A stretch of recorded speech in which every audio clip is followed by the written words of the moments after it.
and other combat operations around the globe. During the flight, he will experience G-forces as extreme as -3 up to 8 times the force of normal gravity as he maneuvers the aircraft to the edge of its operating envelope. Today's show will confirm that speeds as fast as 700 miles per hour and as slow as 100 miles per hour. Many of the maneuvers you will see today here demonstrate the aircraft's abilities in the tactical arena and are employed during combat and training flights.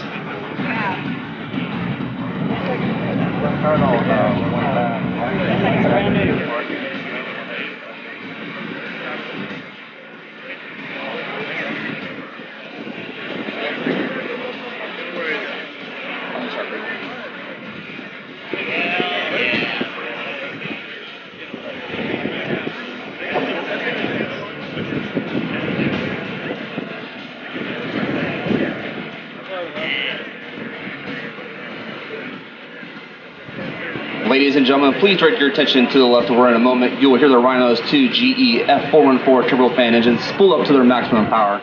After a brief systems check, Lieutenant Roessner will release the brakes, allowing the engine's 44,000 pounds of thrust to accelerate the aircraft to its takeoff speed of 120 knots. On takeoff, he will perform a dirty roll, demonstrating the superior power and maneuverability of the Rhino.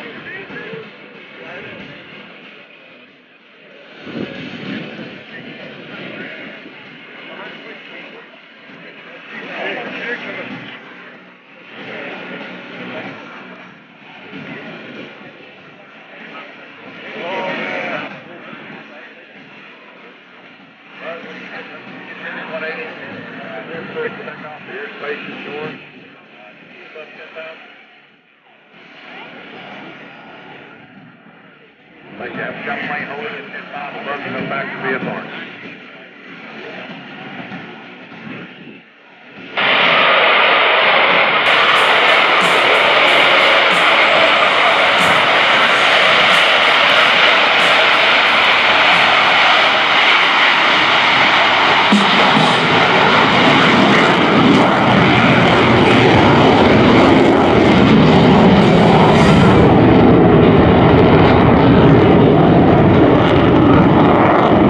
Climbing the 4,000 feet, Lieutenant Roessner will perform a 1/2 Q&A maneuver, rolling upright, and then demonstrate the Super Hornet's incredible pitch authority, stopping its descent on a dive.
How the aircraft rotates 180 degrees while in a nearly flat attitude.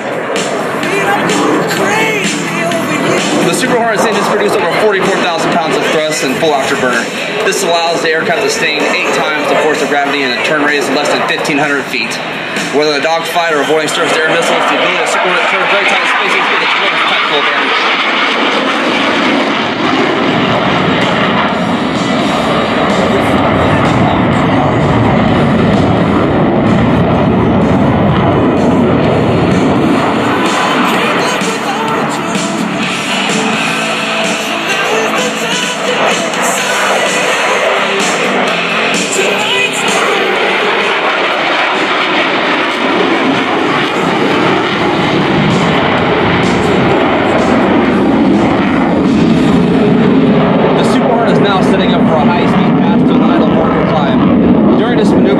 Will approach you at nearly Mach 1, demonstrating the use of speed to surprise an enemy. You may notice a white vapor coming off the Super Hornet, indicating that it is close to the speed of sound. Keep in mind the speed at which the aircraft is flying is only one-half the aircraft's capability. As Lieutenant Roessner passes in front of you, he will pull the aircraft into the vertical and quickly point the jet back at the earth. I direct your attention to the right as the Super Hornet approaches, accelerating towards the speed of sound.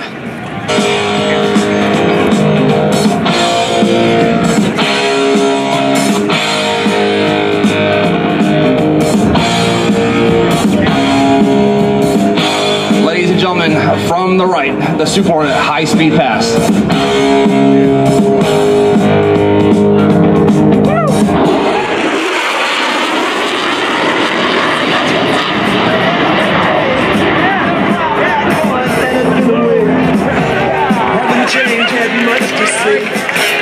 Lieutenant Roessner is now preparing for the next maneuver, the vertical pirouette.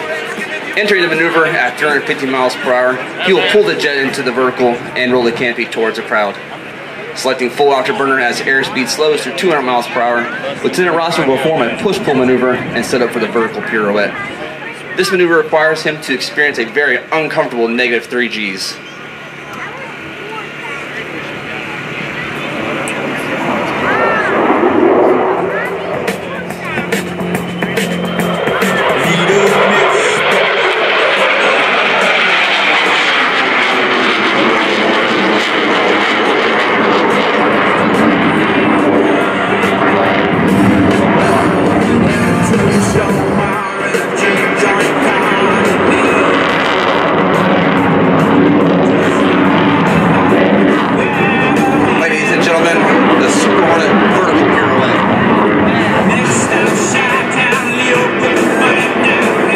Roessner is now setting up for a maneuver known as a square loop. Selecting afterburner as the jet approaches so center, Lieutenant Roessner will rapidly position the nose 4 times while flying a square path through the sky.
Is now setting up for an aircrew favorite. As the rhino approaches from the left, Lieutenant Roessner will accelerate the aircraft to 450 miles per hour at a height of only 500 feet.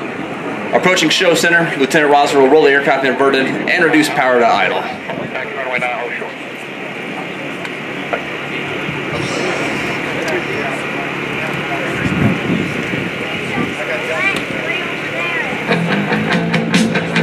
Ladies and gentlemen, from the left, the inverted whisper pass.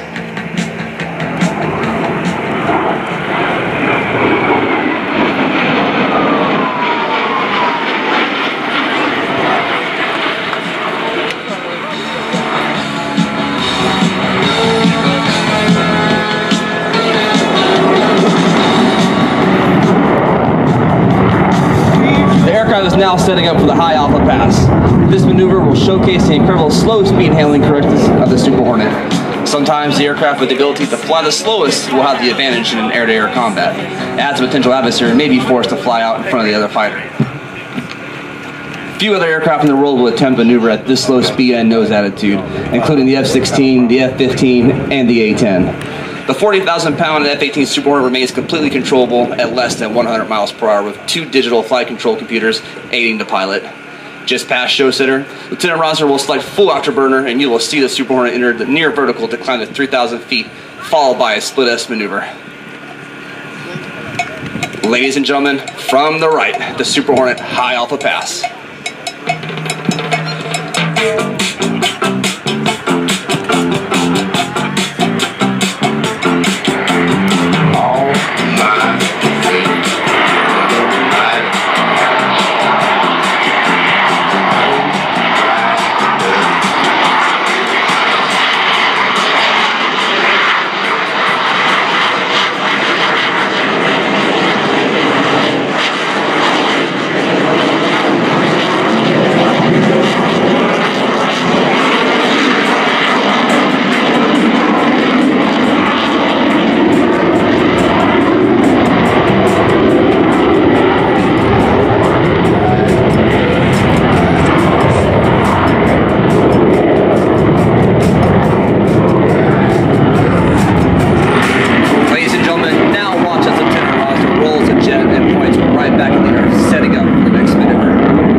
As the Rhino approaches from the left, Lieutenant Roessner will demonstrate the incredible pitch authority of the Super Hornet. Approaching show center, he will roll the aircraft into a 90-degree angle bank turn and abruptly pull away from the crowd.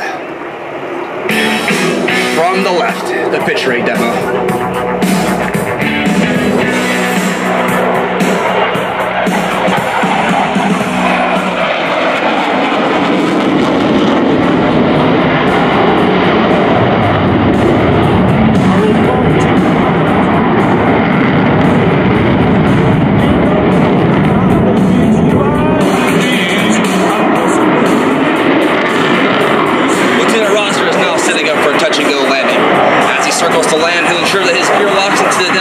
And his flaps extend to enhanced lift at slower speeds required for landing.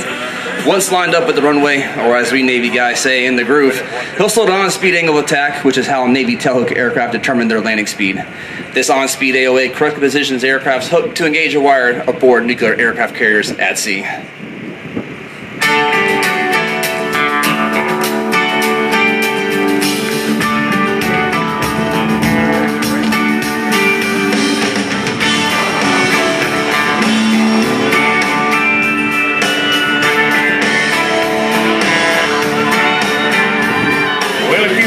Where I come from.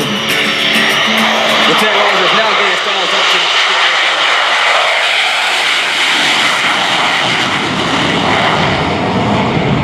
Watch as the aircraft accelerates only a few feet above the ground. Now, from the left, as the aircraft reaches vertical speed, Lieutenant Roessner will pull it back on the control stick into a nearly vertical attitude.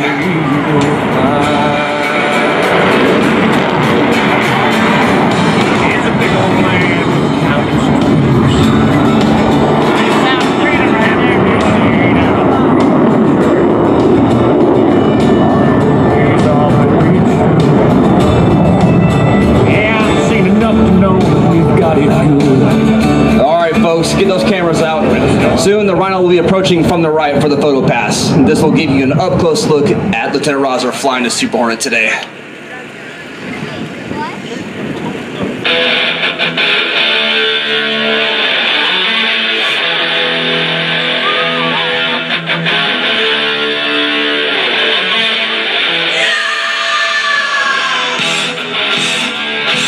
Ladies and gentlemen, from the right, the Super Hornet photo pass.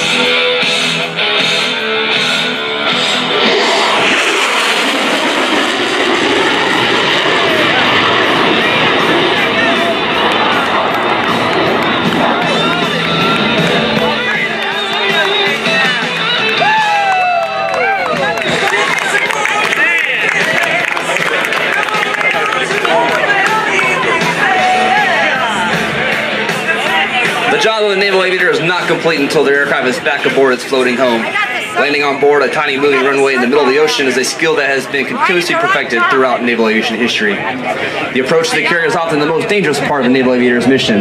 Landing your aircraft at 130 miles per hour on a few hundred feet of floating steel is extremely challenging and a great matter of pride. Ladies and gentlemen, watch as Lieutenant Roessner approaches from the right for the carrier brake full stop landing.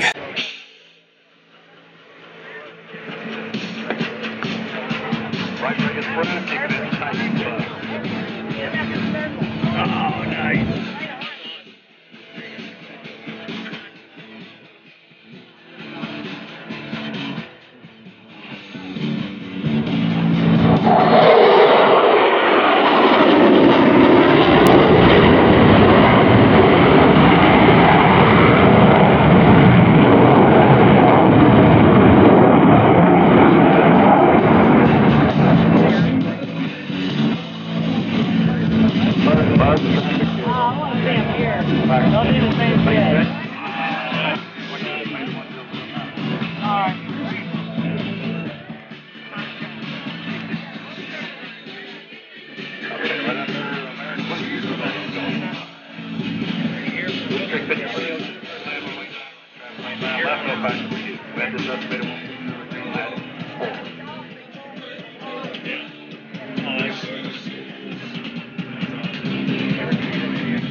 Let's get him going. That's good. Oh, yeah. It's amazing. See him on radar, lady. I got my best friend flies in the Navy, and I got to go out of San Diego. They went and did that. And then we stayed on the deck.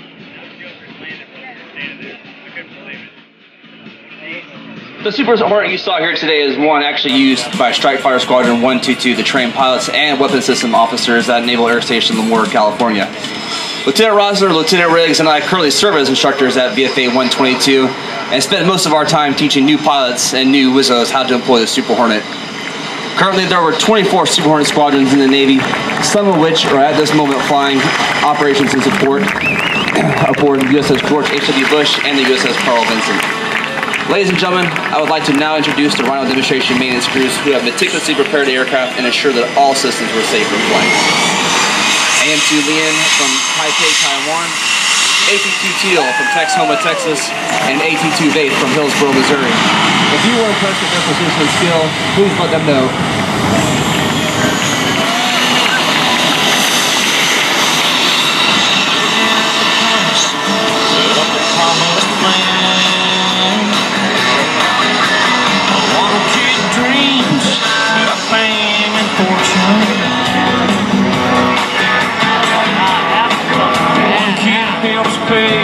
On behalf of the United States Navy, I'd like to thank you for allowing us to demonstrate the F-18 Super Hornet here at the Melbourne Air and Space Show. Well, ladies and gentlemen, what did you think of the Hornet? A lot of noise, a lot of speed there.